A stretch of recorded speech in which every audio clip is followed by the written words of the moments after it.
जवान हो गया और वो मारा गया, गाड़ा गया और तीसरे दिन जीवित हुआ और 40 दिन तक जीवित रहकर यह संसार के अंदर कार्य करता रहा और 40 दिन के बाद उसको जीवित स्वर्ग में उठा लिया गया। Hallelujah, hallelujah, hallelujah. सो वो यीशु आपसे प्यार करता कि नहीं करता? मैं कहता हूं अगर हमारा सगा भाई भी अगर कोई पाप करेगा तो उसकी सजा मृत्यु होगी, है ना? लेकिन हम उसकी मृत्यु को अपने ऊपर नहीं ले सकते, लेकिन मेरा यीशु आपसे प्यार करता है, आपकी मृत्यु को उसने अपने ऊपर ले लिया और क्रूस में चढ़ गया। हालेलुया। समझे कितना महान प्रेम करता है वो हमसे, कितना महान प्रेम किया कि नहीं किया? पूरे जगत से किसी पापी को उसने धुतकारा नहीं, किसी नशेड़ी को, शराबी को उसने धुतकारा नहीं, उसने सबको गले लगाया। बाइबल हमको बताती है कि यीशु मसीह ये संसार में किस लिए आया? कुचले हुओं को, खोए हुओं को ढूंढने के लिए और पापियों को बचाने के लिए आया। धर्मियों के लिए यीशु मसीह नहीं आया, यीशु मसीह पापियों को बचाने के लिए आया। समझे मेरी बात को? समझे, है ना? एक व्यक्ति के लिए नहीं, एक जाति के लिए नहीं, पूरे संसार के लिए यीशु मसीह संसार में आया। समझे मेरी बात को? इसीलिए हम अगर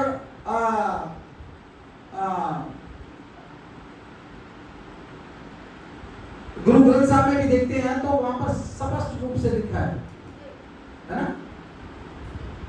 5 धात दा मैं पुतला, देखो नानक देव जी कहते हैं 5 धात दा मैं पुतला, नानक मेरा नाम, मैं उस गुरु दा चेला जिड़ा जिंदा गया आसमान। हालेलुया। मनुष्य क्या है? 5 धातु से बना हुआ है, 5 धातु का पुतला है। समझ रहे हो? फिर कहते हैं ईसा ईश्वर एक है, ईसा जगत का मूल, ईसा नाम जपन से मत ना जाइयो भूल, यही प्रभु को भाया स्वर्ग छोड़कर जगत में आया, कहे नानक साच पिता पुत्र गल कीर्ति। सोचिए गुरु नानक देव जी प्रभु यीशु मसीह के बारे में बता रहे हैं।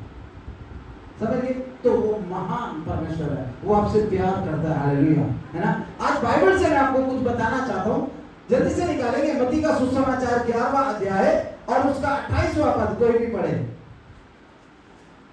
11 का 28।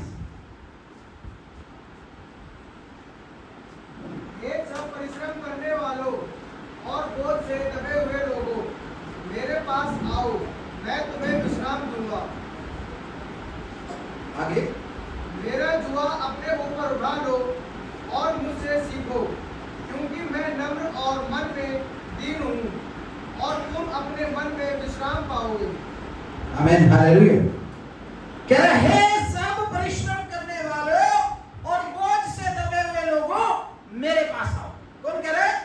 यीशु मसीह कह रहा है मेरे पास आओ, बोझ से दबे हुए लोगों। आपको मालूम है आगे बोल रहा है कि मैं तुम्हें विश्राम दूंगा, क्योंकि यीशु मसीह के पास एक पावर है जो आपको विश्राम दे सकती है।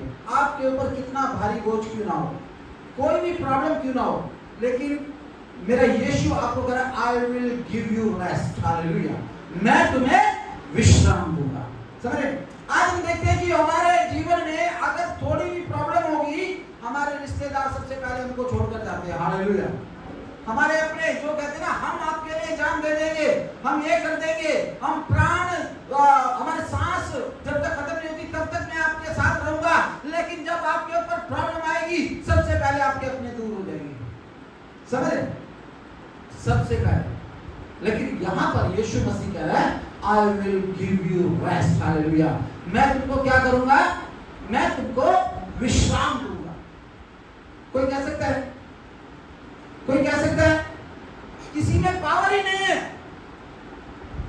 अगर हमने पाप किया है, अगर हमारे ऊपर प्रॉब्लम है, तो उसको हमको फेस करना है।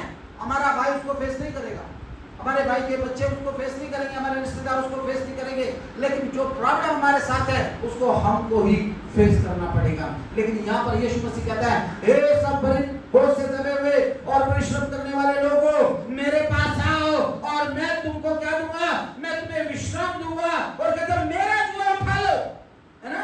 मेरा जुआ अपने ऊपर उठा लो और मुझसे सीखो, और मैं नम्र और मन में दीन हूं, और तुम अपने मन में विश्राम पाओगे। आज मनुष्य मनुष्य के पास सब कुछ है, धन है, दौलत है, शोहरत है, गाड़ी है, सब कुछ है, लेकिन एक चीज नहीं है, वो जो उसको चाहिए वो है पीस। आपको मालूम है शांति के लिए लोग कहां कहां जाते हैं, कितनी कितनी दूर, कितना स्ट्रगल करके जाते हैं कि हमें शांति मिल जाए, हमें पीस मिल जाए, हमें विश्राम मिल जाए। लेकिन मैं आपको बताता हूं ये मनुष्य जीवन ऐसा है, इसमें आपको विश्राम ही नहीं है कहीं भी।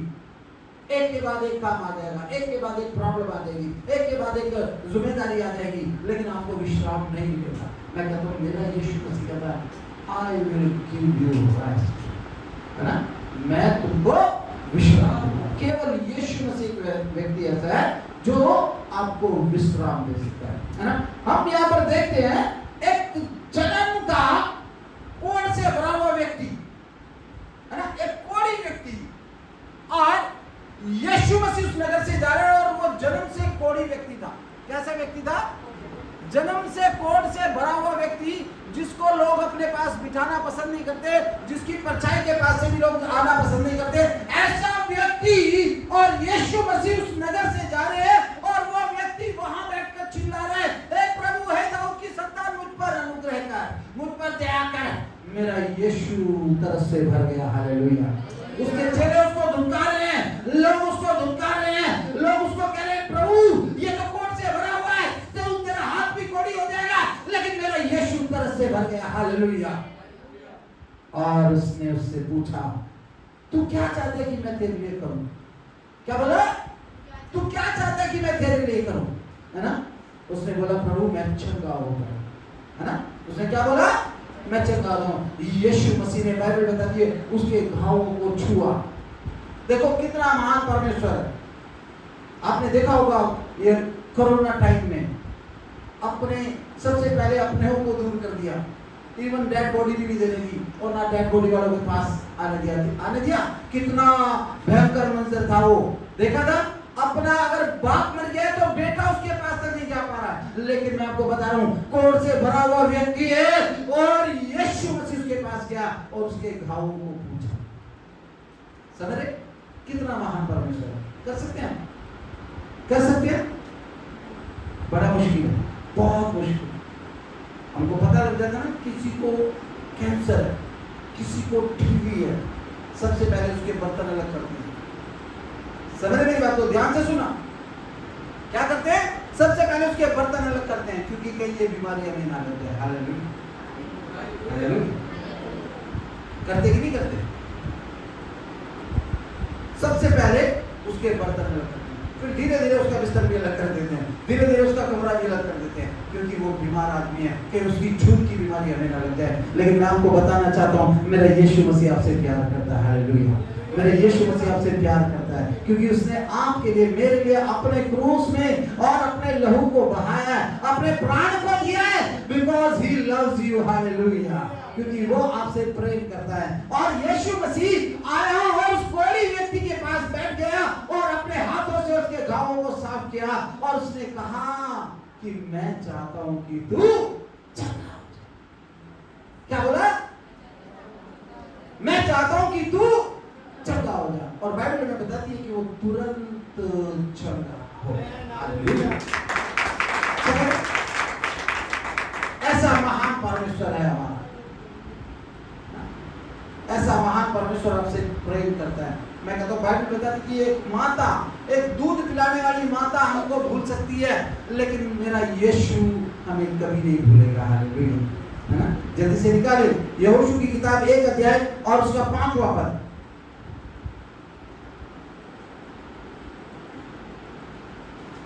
यहोशू 1:5।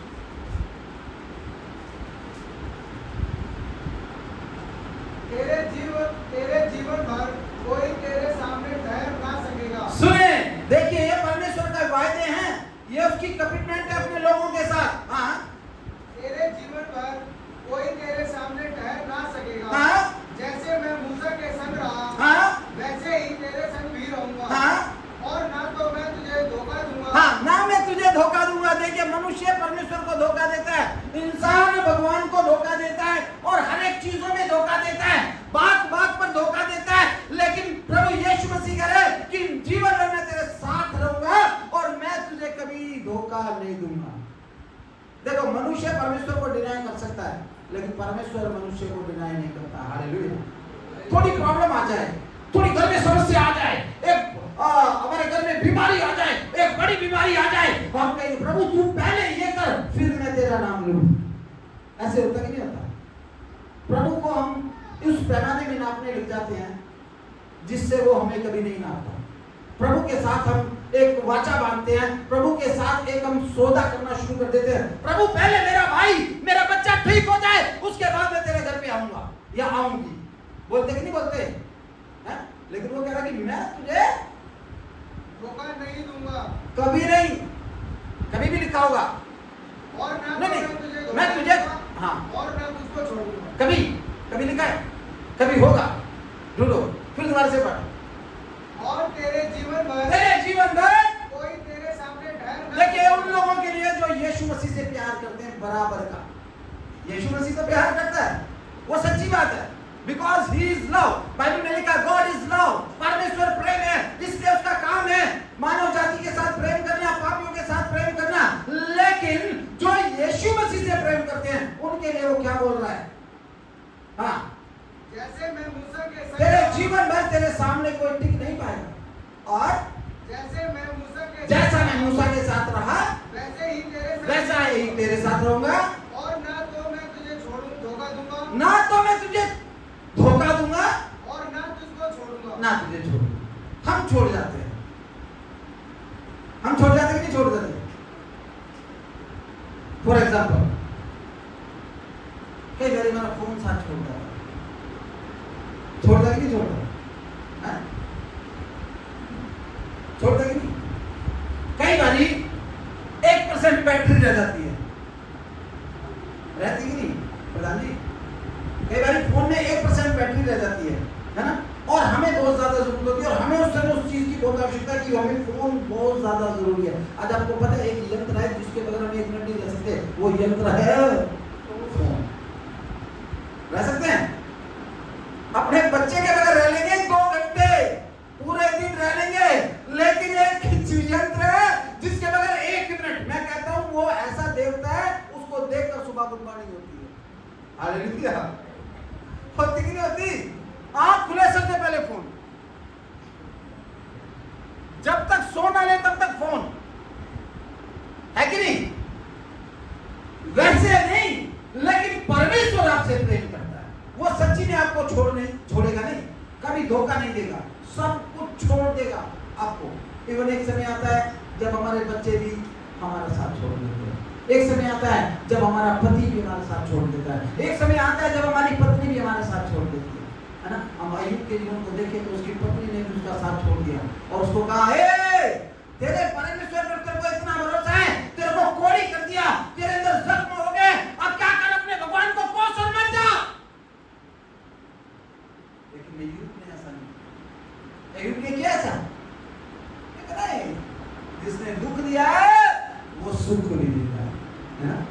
जो परमेश्वर से प्रेम करने वाले लोग हैं, जो परमेश्वर का भय मानने वाले लोग हैं, जो परमेश्वर की आज्ञा मानने वाले लोग हैं, मेरा यीशु उनको बोल रहा है मैं तुम्हें कभी धोखा नहीं दूंगा और ना कभी भी छोड़ूंगा, ना कभी त्यागूंगा।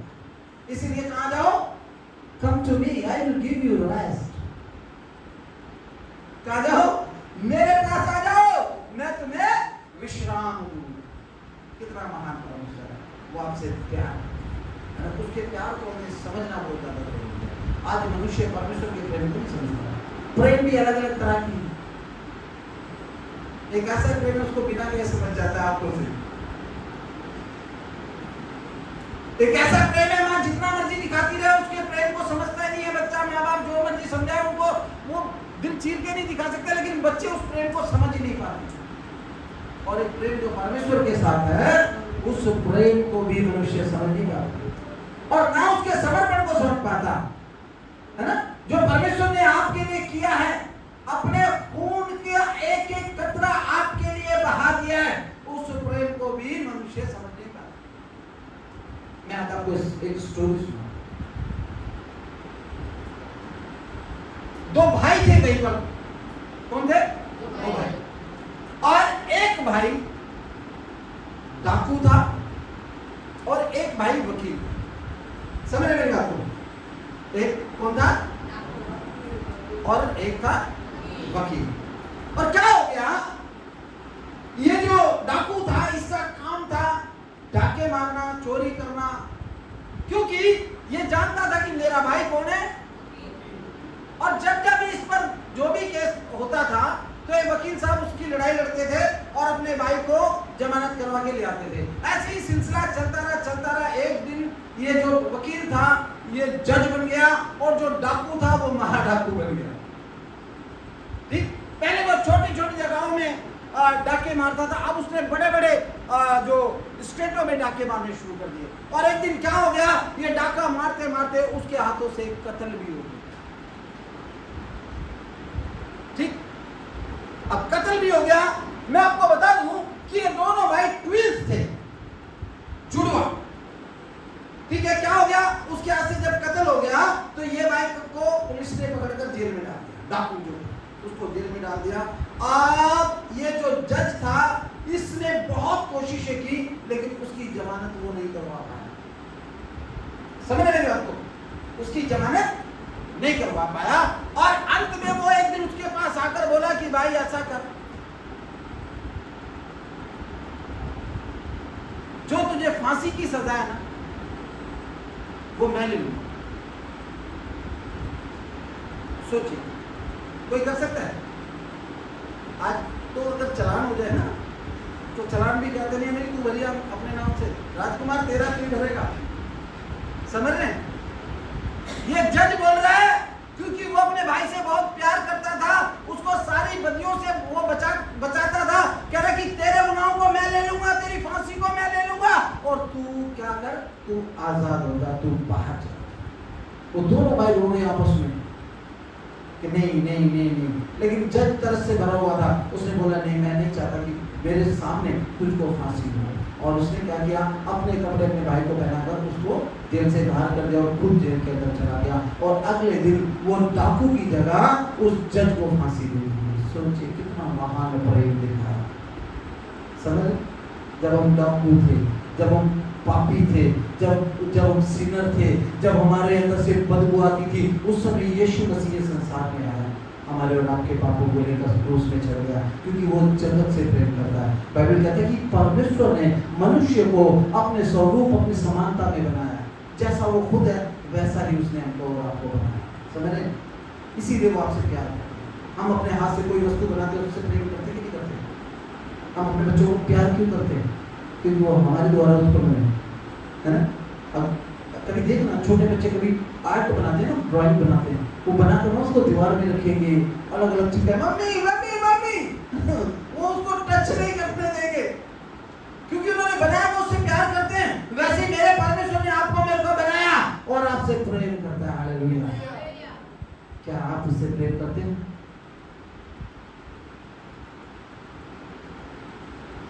जवान भी दिए करते हैं। ठीक है, सो प्रभु आप सबको बहुत आशीष दे। आइए उनकी प्रार्थना करें। स्वर्गीय पिता परमेश्वर प्रभु, हम तेरा शुक्र करते हैं, प्रार्थना करते हैं।